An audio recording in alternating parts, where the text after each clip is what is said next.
going on, guys? This is going to be a theory about how I think Rey built her lightsaber. I hope you guys enjoyed this new type of video that I'm doing that's not just so based on explanations and things like that. It's going to be more fun video than normal, so let's get right into the video. So after Rey defeats Palpatine, she's lost and not sure what to do next. She has now lost Han Solo, her father figure, Luke, her former teacher, and now Leia, which was her former master and also mother figure. She has also lost the person that she had the closest connection with through the Force dyad, which would be Ben Solo. She knows Leia would want her to continue her training as a Jedi, but she is not sure how to go about this. She knows that she needs to continue her attunement with the Force to achieve the mastery of the Force, but she is not sure how to do this. Rey turns to the only source of knowledge and wisdom that she has left, which is the ancient Jedi text that she took from Luke's temple on Ahch-To. She looks in these books for the things that the ancient Jedi used to do to further their attunement with the Force in order to achieve mastery of the Force. She then comes to the conclusion that her next step must be to create her own lightsaber. She learns that you need a kyber crystal to create a lightsaber, so she then travels to Utapau. She then traverses deep into the caves of Utapau in search of her very own kyber crystal. Rey is about to give up when she sees a bright twinkle out of the corner of her eye and hears voices whispering to her from the direction of the glowing crystal. As she goes to touch the crystal, she feels a very calm feeling and a feeling of camaraderie, as if her and the crystal are bonded. She then takes the crystal, heads back to the Falcon where she sets up a workbench and starts to think of how she would go about building the saber now that she has the crystal in her possession.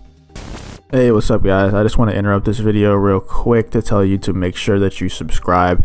I'm a very small channel and it helps a lot. Make sure you like the video and leave a comment. Thank you so much for sticking through this interruption, and let's get right back to the video. She then goes back to her only source of knowledge in the Jedi text to see how the ancient Jedi used to build their own lightsabers. There she discovers that the hilt should be in the shape and of a material that you are very comfortable with, so she decides to go with her staff as the hilt.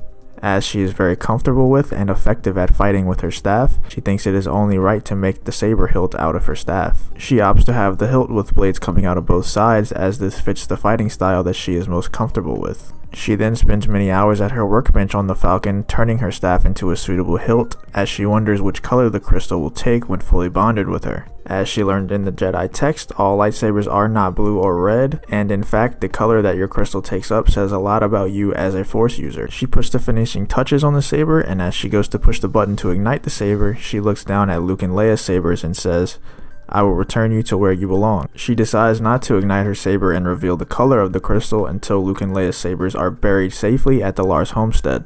This way she would be forced to make the trip to Tatooine as fast as possible. Once Rey arrives at the Lars homestead on Tatooine, she buries the sabers and ignites her own. She is very happy as the blade comes out yellow, which is what she expected. Yellow is usually the color of the Jedi Sentinels lightsabers who protected the Jedi Temple. Rey became very fond of the Jedi Sentinels after reading about them in the Jedi text. Rey was very happy and content with this color because she felt in a way she was protecting the Jedi history, because she was the one guarding the books, which are the last source of the history of the ancient Jedi. After completing this mission, she then returns to the Falcon and begins reading the text again in search of her next challenge to further her Force attunement. So I hope you guys enjoyed this more theory based video than just Star Wars explained based video. If you did enjoy this type of video, make sure you let me know in the comments, leave a like and subscribe to the channel, and I'll see you on the next one.